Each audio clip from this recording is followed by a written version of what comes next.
Hello everyone, today we are going to start with class 12 chapter solutions topic expressing the concentration of solution। अब देखिए concentration सबसे पहले तो solutions आपको बताया था। solution एक तरह के homogeneous mixture होते हैं, ठीक है। इससे पहले हमने ये पढ़ा हुआ है। अब बात करते हैं concentration। concentration क्या होता है, जैसे solution दो components का बना होता है, एक होता है solute, एक होता है solvent, ठीक है। solute जो होता है वो कम अमाउंट में होता है, solvent जो होता है आपका ज़्यादा अमाउंट में होता है। तो कितना सॉल्यूट आपका कितना सॉल्वेंट में डला है या कितना सॉल्यूट आपका कितना सॉल्यूशन में डला है, उसे ही कंसंट्रेशन आप बोलते हैं। अब देखिए कंसंट्रेशन की ज़रूरत क्यों पड़ती है, क्योंकि जैसा मैंने आपको एक एग्जांपल दिया था, सबसे जो सिंपल एग्जांपल होता है वो होता है सॉल्ट सॉल्यूशन। अब सॉल्ट सॉल्यूशन आप चाहे आपको सॉल्ट सॉल्यूशन बनाना है तो आप एक गिलास पानी में 1 चम्मच नमक अगर डालते हैं तब भी सॉल्ट सॉल्यूशन बनेगा। 2 चम्मच डालते हैं तो उसे भी आप सॉल्ट सॉल्यूशन ही बोलेंगे। 3 चम्मच डाल देते हैं एक ही गिलास पानी में तो वो भी सॉल्ट सॉल्यूशन बनेगा। तीनों में डिफरेंस क्या होगा, तीनों में डिफरेंस होगा उनकी कंसंट्रेशन में। देयरफॉर कंसंट्रेशन को पढ़ना ज़रूरी है, ठीक है। तो जो पहले वे में हम कंसंट्रेशन ऑफ सॉल्यूशन को एक्सप्रेस करते हैं that is in terms of percentage, ठीक है। ये तीन तरह से हम एक्सप्रेस करते हैं। पहला है मास परसेंट ऑफ कंपोनेंट, इसको W/W से भी रिप्रेजेंट करते हैं। इसमें मास परसेंट ऑफ कंपोनेंट का मीनिंग क्या है कि जो भी आप कंपोनेंट ले रहे हैं, ज़्यादातर हम सॉल्यूट लेते हैं, ठीक है। तो mass of the component in the solution divided by total mass of the solution into 100। मतलब जितना भी सॉल्यूट होगा आपका वो आप ऊपर लेंगे उसका mass divided by total mass. Solution पूरा सॉल्यूशन का मास कितना है वो आएगा नीचे, साथ में मल्टीप्लाई में 100 आएगा, ठीक है। इसका एक एग्जांपल मैं आपको देता हूँ। जैसे 10% solution of sodium carbonate, sodium carbonate in sodium carbonate, ठीक है, इन अ सॉल्यूशन, ठीक है। तो मतलब 10% आप सोडियम कार्बोनेट लेकर चल रहे हो, उसका आपने सॉल्यूशन बनाया है, ठीक है। तो इसका मीनिंग क्या है, बाय मास, ठीक है। अगर मास परसेंट की आप बात करते हो तो सोडियम कार्बोनेट 10 ग्राम है, कितने में, टोटल सॉल्यूशन अगर आप 100 ग्राम ले रहे हो, ठीक है। अगर पूरा का पूरा सॉल्यूशन का जो मास है वो 100 ग्राम है तो 100 ग्राम में 10 ग्राम सोडियम कार्बोनेट का है। So that is the meaning of 10% solution of sodium carbonate by mass, ठीक है, जो आपको पहले का एग्जांपल दिया मैंने फर्स्ट वाले का। उसके बाद second representation is volume percent of the component, जिसको V/V में भी लिखते हैं। V/V मतलब ऊपर भी वॉल्यूम लेना है, नीचे भी वॉल्यूम लेना है। तो ऊपर लेंगे volume of the component in the solution, ठीक है। कंपोनेंट ज़्यादातर सॉल्यूट लेते हैं, मैंने आपको बताया।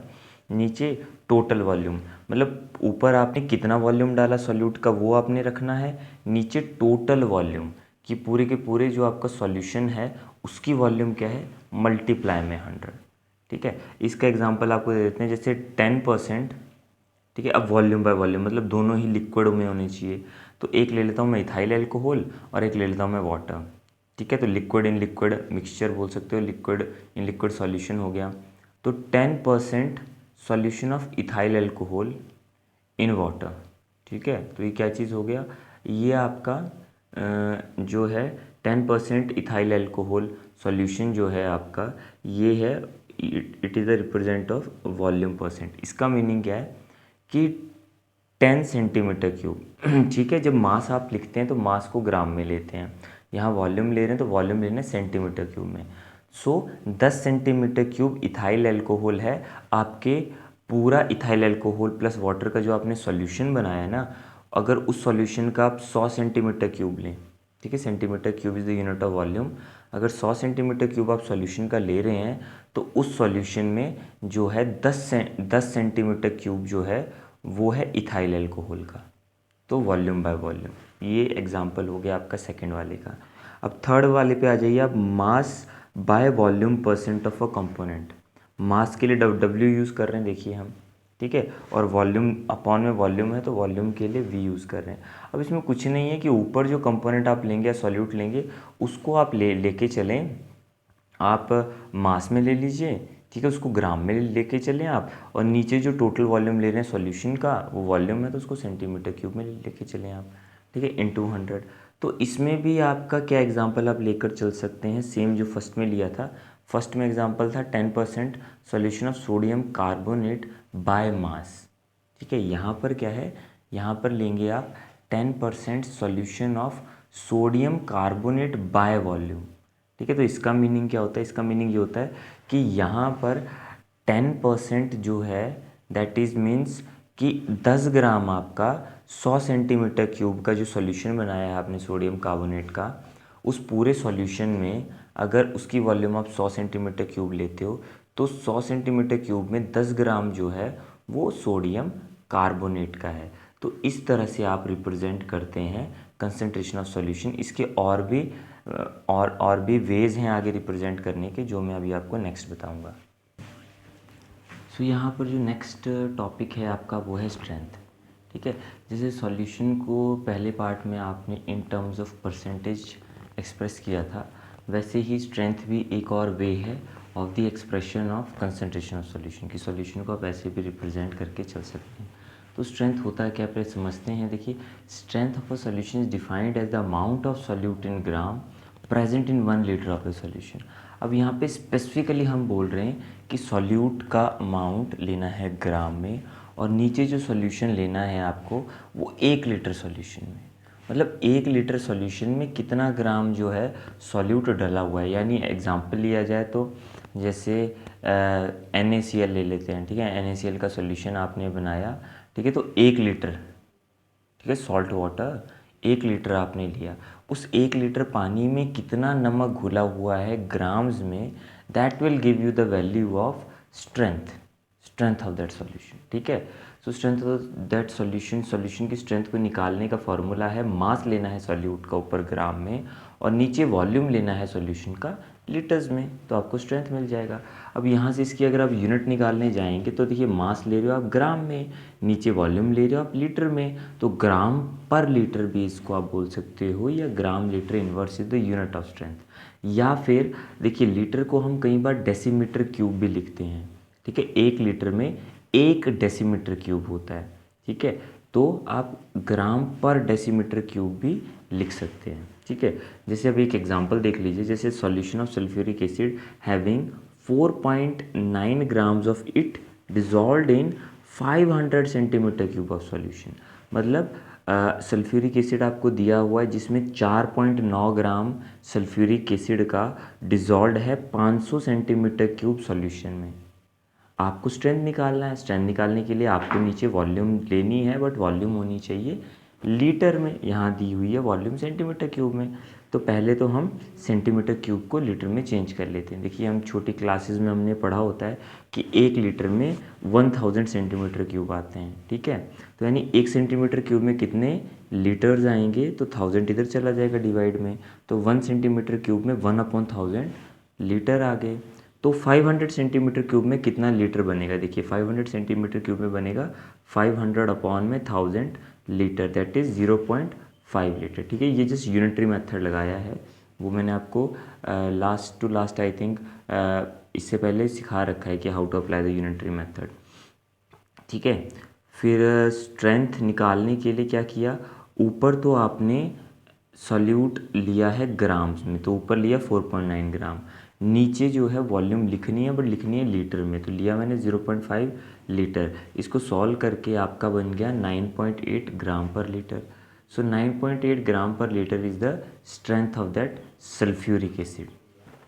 सो नाउ कम्स द मोलैरिटी। ठीक है, मोलैरिटी क्या होता है, देखिए molarity of the solution is defined as the number of moles of the solute dissolve per litre. अब यहाँ पर आपका अगर आप 1 लीटर लें सॉल्यूशन का, तो उस 1 लीटर में सॉल्यूट के कितने मोल्स डिजॉल्व हैं। ठीक है, अब मोल्स निकालने के लिए मोल कंसेप्ट आपको पता होना चाहिए। इसको डिनोट करते हैं आप कैपिटल M के साथ। इसका फॉर्मूला क्या होता है, capital M that is the molarity, that is equal to number of moles of solute, ऊपर नंबर ऑफ मोल्स निकालने अपने सॉल्यूट के, divided by volume of the solution in litres. ठीक है, तो इसीलिए अगर इसकी यूनिट आपको लिखनी हो तो इसकी यूनिट क्या बनती है, मोल पर लीटर, या मोल लीटर इनवर्स भी आप बोल सकते हैं।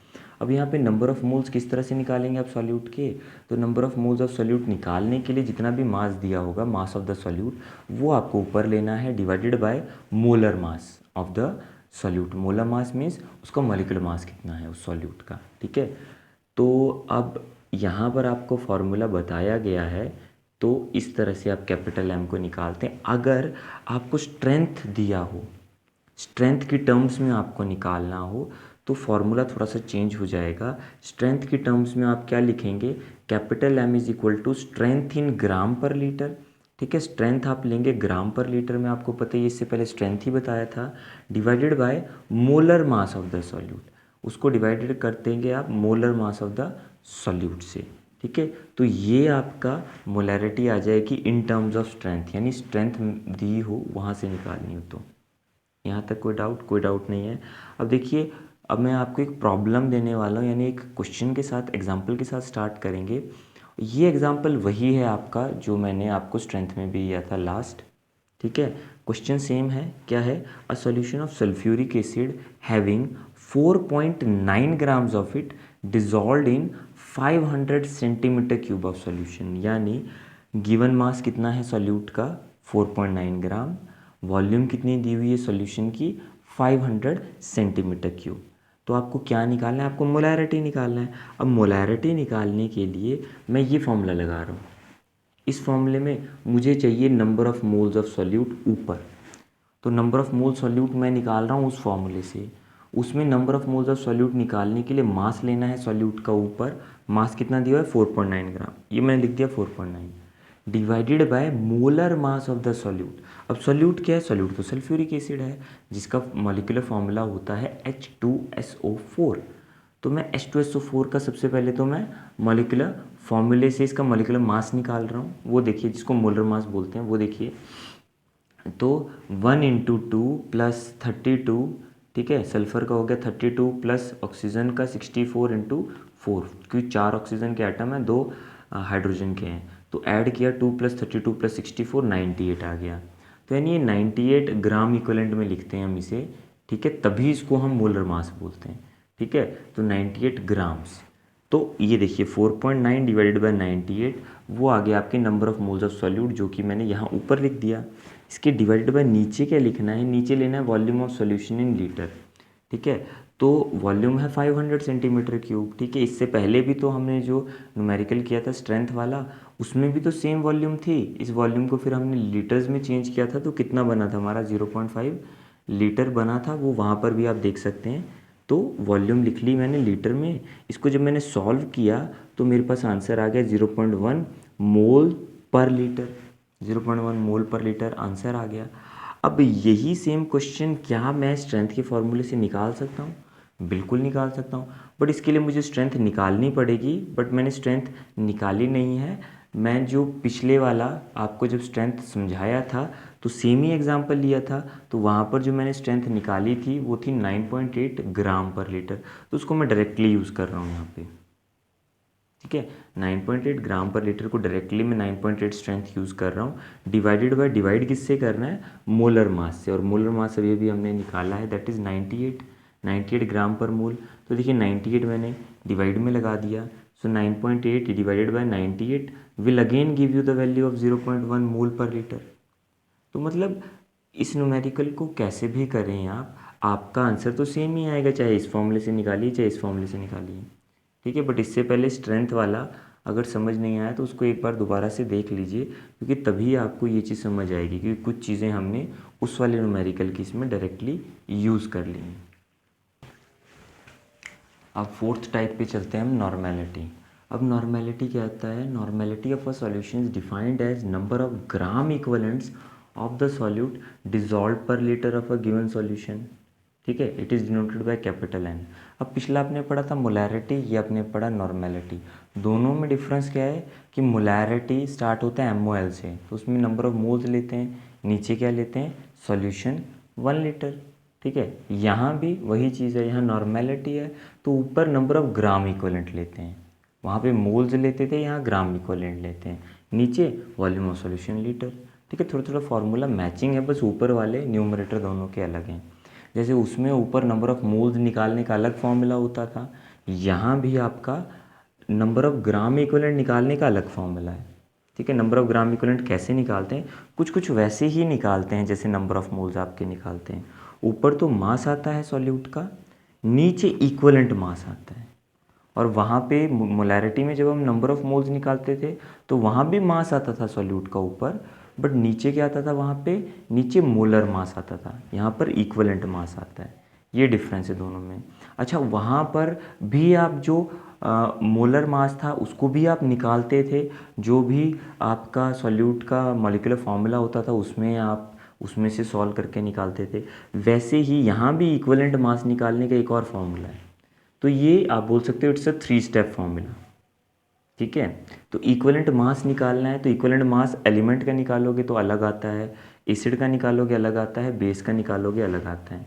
जैसे इक्विवेलेंट मास का फॉर्मूला एलिमेंट के लिए क्या है, एलिमेंट मतलब जो भी प्योर सब्सटेंस है एलिमेंट फॉर्म में है, तो उसका एटॉमिक मास तो लेते हैं मुंह पर। ठीक है, एटॉमिक मास जो भी उसका मास दिया होगा एटॉमिक मास वो ऊपर लेना है, नीचे जो भी उस एलिमेंट की वैलेंसी होगी उसको आप उससे आपको डिवाइड कर देना है उसको, तो आपको इक्विवेलेंट मास मिल जाएगा एलिमेंट का। दूसरा फॉर्मूला, अगर इक्विवेलेंट मास निकालना है आपको एसिड के लिए, ऑफ एसिड मतलब इक्विवेलेंट मास ऑफ एसिड है ये। ठीक है, तो इसके लिए मॉलिक्यूलर मास आ जाएगा उसका ऊपर, एसिड का जो भी मॉलिक्यूलर मास है, फॉर एग्जांपल सल्फ्यूरिक एसिड आप लेते हो H2SO4, तो उसमें निकल कर आता है आपका 98 ग्राम्स। ठीक है, तो वो मोलर मास आपने ले लेना एसिड का ऊपर, divided by the basicity. Basicity क्या होता है कि number of H positive ions जो उस एसिड में हैं वो उसकी बेसिसिटी होती है एसिड की। जैसे H2SO4 जो है ये डाई बेसिक एसिड होता है, डाई मतलब इसमें 2 H पॉजिटिव आयन होती हैं, H2 है ना, H2SO4, तो कितने हाइड्रोजन हैं, 2 हाइड्रोजन हैं। ठीक है, तो इसीलिए इसको हमने डाई बेसिक बोला, इसकी बेसिसिटी होती है 2 सल्फ्यूरिक एसिड की। ठीक है, और वहीं पर अगर आप HCl की बात करें तो HCl में क्या आता है, एक ही H है तो वो मोनोबेसिक है। ठीक है, उसकी बेसिसिटी होती है 1। ठीक है, वैसे ही जब आप इक्विवेलेंट मास निकालते हैं बेस के लिए तो फॉर्मूला बनता है आपका molar mass of the base. जो भी बेस आप लेंगे उसके मॉलिक्यूलर फार्मूला में से उसका अब मोलर मास जो है, मोलर मास आप निकाल लेंगे, उसको डिवाइडेड करना है आपने एसिडिटी से। अब देखिए एसिड के केस में बेसिसिटी निकालते हैं और बेस के केस में एसिडिटी निकालते हैं, तो जैसा एसिड में करते हैं बेस में भी वैसा ही है। बेस में OH नेगेटिव आयंस देखते हैं, जैसे NaOH। NaOH क्या होता है, स्ट्रॉन्ग बेस होता है, आपको पता है, बट इसमें OH नेगेटिव आयन एक ही है तो इसको मोनो एसिडिक बोलेंगे आप। ठीक है, क्योंकि इसमें OH नेगेटिव आयन एक ही है। और अगर आप कैल्शियम हाइड्रोक्साइड ले लेंगे, CaOH ट्वाइस है, तो उसमें OH नेगेटिव आयन 2 हैं, तो उसको आप डाई एसिडिक बोल देंगे। ठीक है, उसमें 2 OH नेगेटिव आयन आती हैं।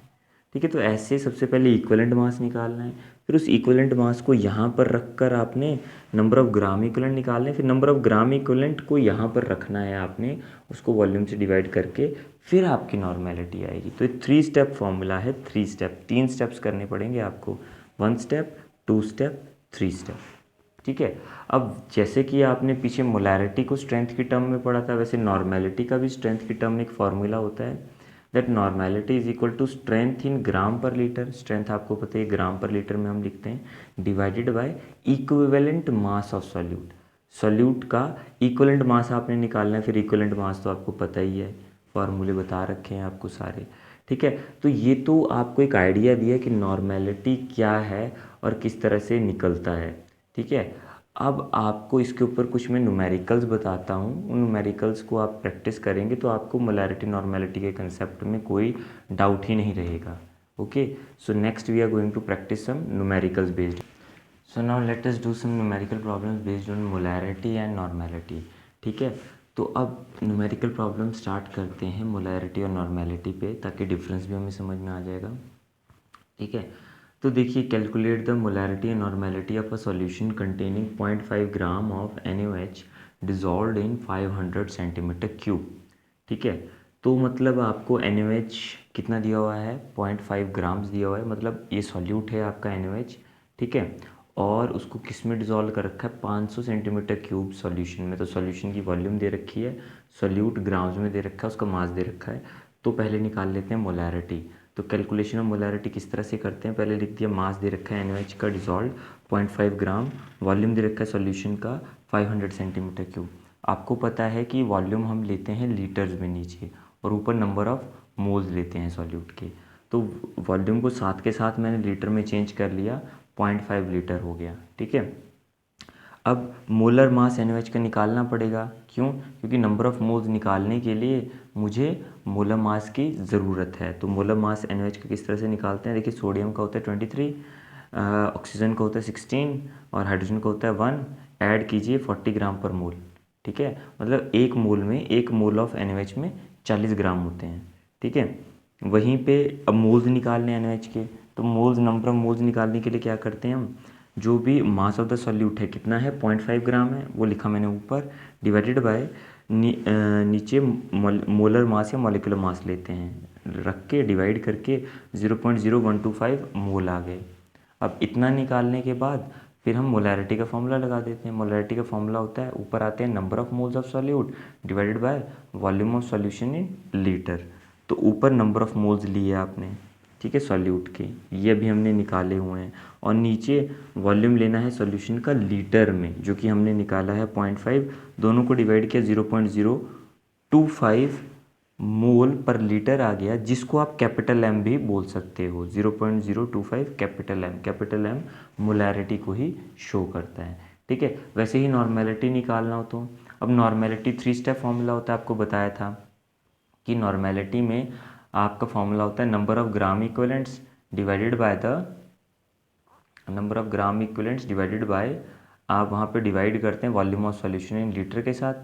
फिर नंबर ऑफ ग्राम इक्विवेलेंट निकालने के लिए आप मॉलिक्यूलर मास लेते हैं ऊपर, और नीचे लेते हैं इक्विवेलेंट मास। फिर इक्विवेलेंट मास को आप अलग से निकालते हैं, sorry, number of gram equivalents निकालने के लिए मास होता है सॉल्यूट का ऊपर, और नीचे होता है नंबर ऑफ, मतलब नीचे होता है इक्विवेलेंट मास।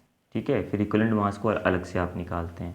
ठीक है, तो 3 स्टेप फॉर्मूला है। तो हम उल्टा स्टार्ट करते हैं, हम पहले इक्विवेलेंट मास ही निकालेंगे, क्योंकि पुट तो वही चीज़ें होंगी लास्ट में। तो पहले इक्विवेलेंट मास निकाल लिया हमने, सोडियम हाइड्रोक्साइड का बेस है। अब बेस है तो आपको पता है बेस में इक्विवेलेंट मास का फॉर्मूला क्या होता है, ऊपर तो आपका मोलर मास आएगा, तो NaOH का मोलर मास निकाल रखा है 40, divided by the acidity. Base के केस में हम लेते हैं एसिडिटी। एसिडिटी क्या बताया था आपको कि NaOH बेस में कितने OH नेगेटिव आयन्स है, तो एक ही है, तो यानी इसकी एसिडिटी एक ही हुई, तो 40 को 1 से डिवाइड किया तो 40 के इक्वल ही ये आ गया। फिर उसके बाद निकालते हैं हम number of gram equivalent. Number of gram equivalent निकालने के लिए ऊपर तो मास ऑफ सॉल्यूट लेते हैं आप न्यूमरेटर में, उसको डिवाइड करते हैं, नीचे डिनोमिनेटर में आप इक्विवेलेंट मास लेते हैं। तो देखिए 0.5 तो आ गया आपका मास सॉल्यूट का, 0.5 डिवाइडेड बाय इक्विवेलेंट मास आपने 40 निकाला, उससे उसको डिवाइड किया, तो नंबर ऑफ ग्राम इक्विवेलेंट्स आपके पास कितने आ गए, 0.0125 ग्राम इक्विवेलेंट्स। उसके बाद नॉर्मेलिटी निकालने के लिए फॉर्मूला लगाया, number of gram equivalents of the solute, ठीक है, divided by volume of solution in litres. ठीक है, तो ऊपर नंबर ऑफ ग्राम इक्विवेलेंट्स हमने ऊपर निकाले हुए थे वो लिखा, और नीचे हमने वॉल्यूम लिया सॉल्यूशन का लीटर में 0.5 लीटर, इसको डिवाइड किया, तो यहाँ पर भी आपका आंसर जो है वो 0.025 ही आया, यानी 0.025, इसको ग्राम इक्विवेलेंट पर लीटर बोल सकते हो, या फिर 0.025 नॉर्मल सॉल्यूशन बोल सकते हो, कैपिटल N बोल सकते हो। ठीक है, तो ये था आपका एक तरह का numerical based on molarity and normality. So last example में आपको क्योंकि मोलैरिटी नॉर्मेलिटी बराबर आया था, तो वहाँ पे मोलैरिटी नॉर्मेलिटी के बीच का डिफरेंस आप नहीं समझ पाए, बट इस न्यूमेरिकल में आपको वो डिफरेंस भी दोनों के बीच में समझ में आ जाएगा। देखिए, calculate the molarity and normality of a solution containing 9.8 grams of sulfuric acid, that is H2SO4 in 250 centimetre cube of the solution. तो पहला आपको यही बात पता है कि एक तरफ हमने मोलैरिटी निकाल लेंगे, एक तरफ नॉर्मेलिटी निकाल लेंगे। मोलैरिटी निकालने के लिए पहले तो हमने लिखा that what is the mass of H2SO4। So the mass of H2SO4 dissolved is 9.8 ग्राम दिया हुआ है आपको। दूसरा, सॉल्यूशन की वॉल्यूम कितनी दे रखी है, 250 सेंटीमीटर क्यूब। अब सबसे पहले तो हम क्या कर लेते हैं, वॉल्यूम को लीटर्स में चेंज कर लेते हैं, क्योंकि अकॉर्डिंग टू द फार्मूला हमें वॉल्यूम चाहिए सॉल्यूशन की लीटर में, तो 0.250 लीटर चेंज कर लिया। उसके बाद हमने मोलर मास निकाला। मोलर मास किसका निकालना है आपको, H2SO4 का, वो आपको पता ही है, 2 हाइड्रोजन है तो 1 × 2 प्लस सल्फ़र 1 है तो 32 प्लस ऑक्सीजन 4 हैं तो 16 × 4, तो ये बनेगा 2 + 32 + 64 ऐड करके 98 ग्राम पर मोल। ठीक है, फिर आप नंबर ऑफ़ मोल्स निकालेंगे। नंबर ऑफ़ मोल सॉल्यूट के निकालते हैं ना, number of mole of solute में ऊपर मास लेते हैं सॉल्यूट का divided by it's molar mass. तो यहाँ पर H2SO4 ले रहे हैं तो ऊपर H2SO4 का मास दिया हुआ है 9.8 gram divided by molar mass कितना निकाला आपने 98, दोनों को डिवाइड किया आपको नंबर ऑफ़ मोल्स मिल गए। अब मोलैरिटी के फॉर्मूले में पुट करेंगे। मोलैरिटी का फॉर्मूला होता है number of moles of solute divided by volume of the solution in litres. तो ऊपर नंबर ऑफ मोल्स निकाले हैं आपने 0.1 मोल, उसको डिवाइड किया किससे, वॉल्यूम लेना है सॉल्यूशन का बट किस में, लीटर में, तो लीटर वाला आपने यहाँ पे पुट किया, डिवाइड किया, क्या आंसर आया 0.4 मोल पर लीटर। और इसी मोल पर लीटर को आप कैपिटल M भी लिख सकते हैं, तो 0.4 capital M that is the 0.4 molar solution है ये H2SO4 का। ठीक है, अब वैसे ही नॉर्मेलिटी निकालने के लिए, अब नॉर्मेलिटी 3 स्टेप फॉर्मूला है, आपको पता है उल्टा हम स्टार्ट करते हैं, पहले इक्विवेलेंट मास निकालेंगे, ठीक है, फिर नंबर ऑफ ग्राम इक्विवेलेंट निकालेंगे, फिर वहाँ से नॉर्मेलिटी निकालेंगे। तो पहले मैं इक्विवेलेंट मास से स्टार्ट करता हूँ। ठीक है, तो इक्विवेलेंट मास का फॉर्मूला क्या होता है, आपका मोलर मास लेना है H2SO4 का ऊपर, या सॉल्यूट का मोलर मास ऊपर आएगा divided by it's basicity. Basicity आपको पता है एसिड के केस में निकालते हैं, और वो क्या होता है कि उसमें number of H positive ion कितनी है। ठीक है, अब H2SO4 में आप देखिए number of H positive ion कितनी बनेंगी, 2 बनती हैं इसमें, देखिए 2 हाइड्रोजन है, तो बेसिसिटी यहाँ पर 2 हो गई। ठीक है, और ऊपर मोलर मास तो आपको मैंने निकाल कर बताया था 98, तो 98 डिवाइड बाई 2, तो इक्विवेलेंट मास आ गया हमारे पास 49। ठीक है, इक्विवेलेंट मास आ गया 49। अब नंबर ऑफ़ ग्राम इक्विवेलेंट निकाल लेते हैं H2SO4 के। तो नंबर ऑफ़ ग्राम इक्विवेलेंट निकालने का क्या फॉर्मूला होता है, मास लेते हैं सॉल्यूट का ऊपर divided by equivalent mass of the solute. यहाँ पे सॉल्यूट क्या है, H2SO4 है, तो उसका मास लिया, कितना दिया हुआ है 9.8 ग्राम, तो वो लिखा ऊपर divided by the equivalent mass of the solute. कितना निकाला है इक्विवेलेंट मास आपने 49, दोनों को डिवाइड किया 0.2 आपके पास ग्राम इक्विवेलेंट आ गए। तो अब नॉर्मेलिटी का फॉर्मूला लास्ट में लगाएंगे। नॉर्मेलिटी का फॉर्मूला क्या होता है, number of gram equivalents of the solute divided by volume of the solution in litre. तो नंबर ऑफ ग्राम इक्विवेलेंट कितने निकाले थे आपने, 0.2 gram equivalent divided by 0.250 litre, वो आपने वॉल्यूम लेना है सॉल्यूशन का लीटर में, दोनों को डिवाइड किया तो 0.8 ग्राम इक्विवेलेंट आया आपका पर लीटर, जिसको आप 0.8 कैपिटल N भी बोल सकते हो, या 0.8 नॉर्मल सॉल्यूशन आपको H2SO4 का मिल गया। तो देखिए यहाँ पे साफ तौर पे आपको डिफरेंस देखने के लिए मिल रहा है कि जब मोलैरिटी निकाली तो 0.4 M आया और नॉर्मेलिटी निकाला तो 0.8 N आया। ये यहाँ पर डिफरेंस क्यों है, क्योंकि बेसिसिटी वहाँ पर जो है सल्फ्यूरिक एसिड की वो 2 है। इससे लास्ट एग्जाम्पल में सेम क्यों आया था, क्योंकि लास्ट एग्जाम्पल में आपने जो वहाँ पर जो एसिड लिया था वो उसकी लास्ट एग्जाम्पल में आपने बेस लिया था, तो उस बेस के लिए आपका जो एसिडिटी था वो 1 था, इसीलिए वो दोनों सेम थे। ठीक है, और इसीलिए ये यहाँ पर डिफरेंट आए।